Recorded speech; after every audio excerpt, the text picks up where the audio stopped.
O Senhor esteja convosco. Ele está no meio de nós. Proclamação do Evangelho de Jesus Cristo segundo João. Glória a vós, Senhor. Naquele tempo, disse Jesus a seus discípulos: Eu sou a videira verdadeira, e meu Pai é o agricultor. Todo ramo que em mim não dá fruto, ele o corta. E todo ramo que dá fruto, ele o limpa, para que dê mais fruto ainda. Vós já estáis limpos por causa da palavra que eu vos falei. Permanecei em mim, e eu permanecerei em vós. Como o ramo não pode dar fruto por si mesmo, se não permanecer na videira, assim também vós não podereis dar fruto, se não permanecerdes em mim. Eu sou a videira, e vós os ramos. Aquele que permanece em mim e eu nele, esse produz muito fruto, porque sem mim nada podeis fazer. Quem não permanecer em mim, será lançado fora como um ramo e secará. Tais ramos serão recolhidos, lançados no fogo e queimados. Se permanecerdes em mim, e minhas palavras permanecerem em vós, pedi o que quiserdes e vos será dado. Nisto meu Pai é glorificado, que deis muito fruto e vos torneis meus discípulos. Palavra da salvação. Glória a vós, Senhor.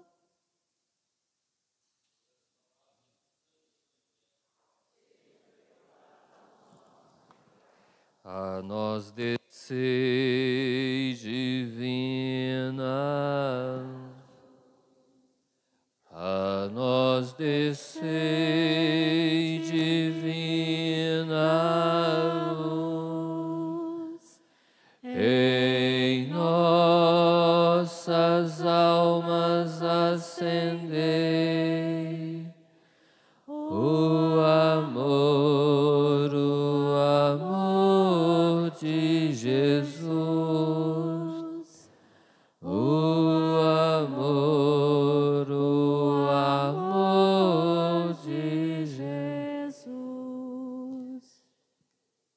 Na liturgia de hoje, nós contemplamos esta belíssima imagem que Jesus escolheu para falar do reino de Deus. Aliás, uma das imagens que ele escolheu para falar sobre o reino de Deus, sobre a nossa relação com Deus. Uma imagem tão simples, né? De uma planta, e esta imagem não precisa ser grande estudioso, doutorado em algum assunto para compreender o que significa esta imagem da videira que transmite a sua seiva para o ramo e assim ele produz folhas, flores e frutos. A gente percebe pela própria natureza que Deus tem um grande desejo de que a vida prevaleça. Basta a gente olhar ao nosso redor e a gente vai perceber isso. A vida que insiste em continuar, em subsistir. Às vezes a gente vê numa calçada, né? Faz uma rachadura, dali a pouco aparece uma plantinha, né? Às vezes aparece uma flor que nasce num lugar improvável, inóspito, e a gente percebe isso. O Deus da vida, o Deus que favorece a vida da natureza e a vida de cada um de nós.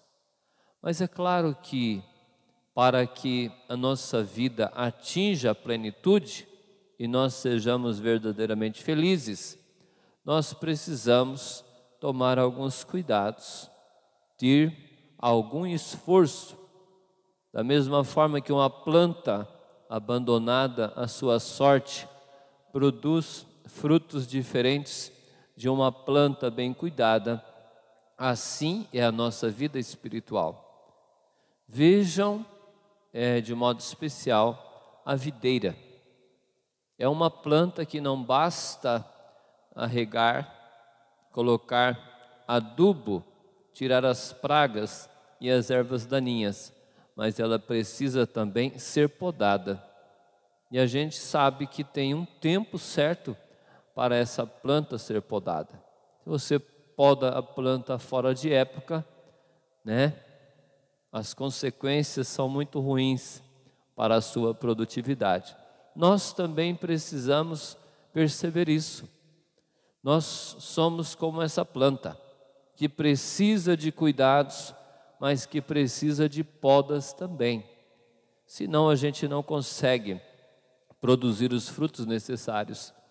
Deus nos criou capazes de perceber a sua presença, mas da nossa parte nós precisamos de algum esforço para buscar este conhecimento. E muitas vezes encontramos, como dizia Salomão, encontrei em mim mesmo muita sabedoria. Se a gente olha para a criação, mas se a gente olha para nós, podemos perceber que Deus nos capacitou de tal modo que através da nossa razão nós conseguimos compreender, captar muito do projeto de Deus. O que Ele pensa de cada um de nós, o que Ele espera de cada um de nós.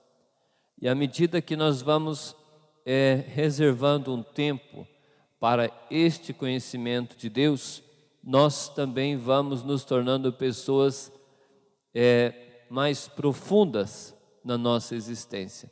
Como é difícil quando a gente se torna uma pessoa superficial, uma pessoa que atingiu a idade da maturidade, mas que ainda é uma criança.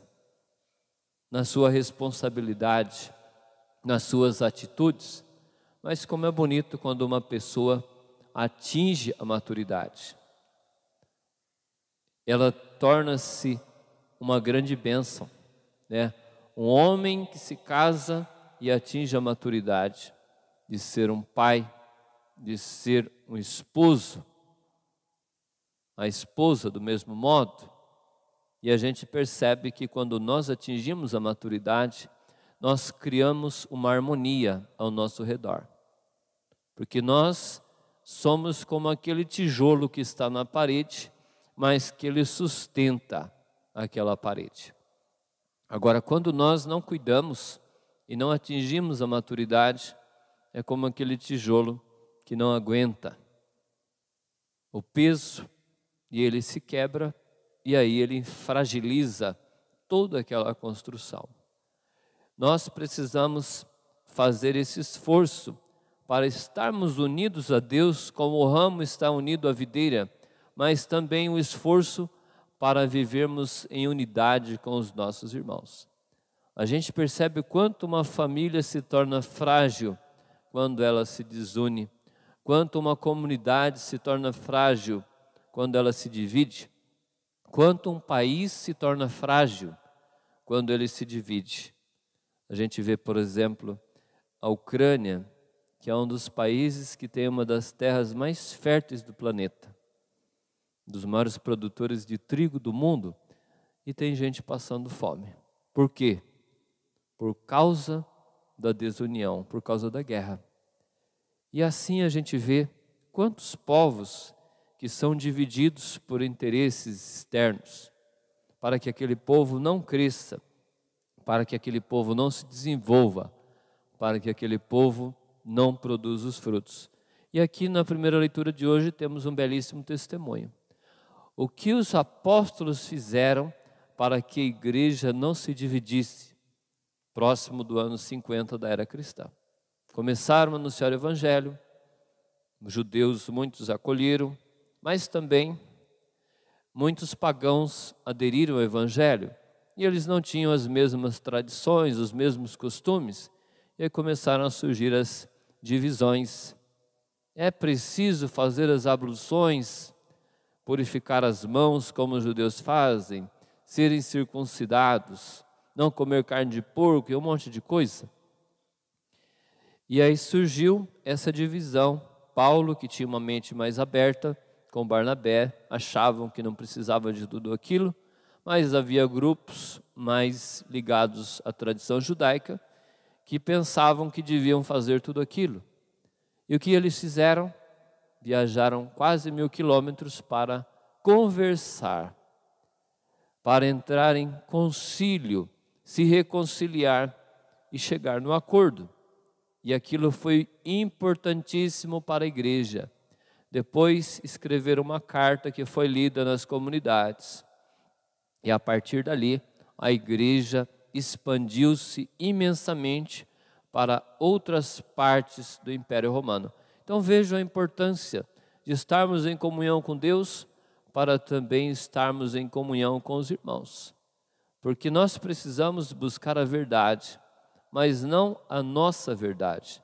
Nós precisamos que seja a verdade da igreja, a verdade de Jesus, mas só é possível chegar a essa verdade em oração, em espírito de fraternidade, pedindo a presença do Espírito Santo na vida de cada um de nós.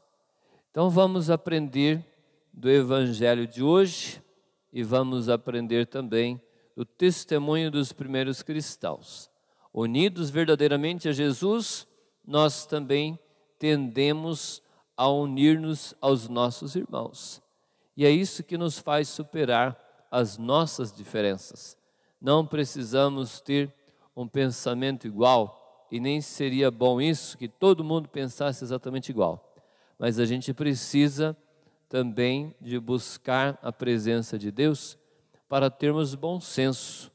E o bom senso, ele é orientado também, de modo especial, quando as nossas atitudes levam à preservação da vida, à valorização da vida humana. Quando nós estamos crescendo na capacidade de amar e de cuidar dos nossos irmãos, é um grande sinal de que nós estamos caminhando em direção à verdade. Agora, quando se fala muito, mas não se tem esse cuidado, então precisamos desconfiar, né?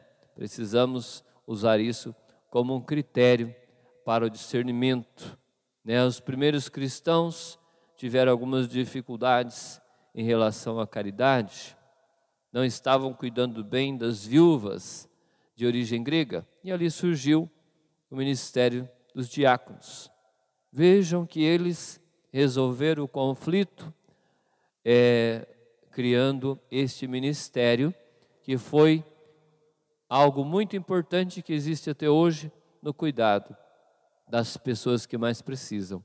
Isso é um bom sinal de que eles tomaram a decisão certa e assim pacificaram a comunidade, não com ideias, mas com atitudes concretas. Peçamos a Deus a graça também, que Ele abençoe o nosso país neste ano eleitoral.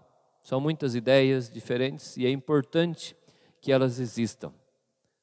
Mas é importante que a gente também possa ter esse bom senso de aceitar as opiniões diferentes, não achar que somente a nossa opinião é a perfeita, mas é na convivência com as diferenças é que nós vamos, como fizeram os primeiros cristãos, superando os conflitos e fazendo com que a igreja, com que a família e com que a nossa sociedade possa progredir.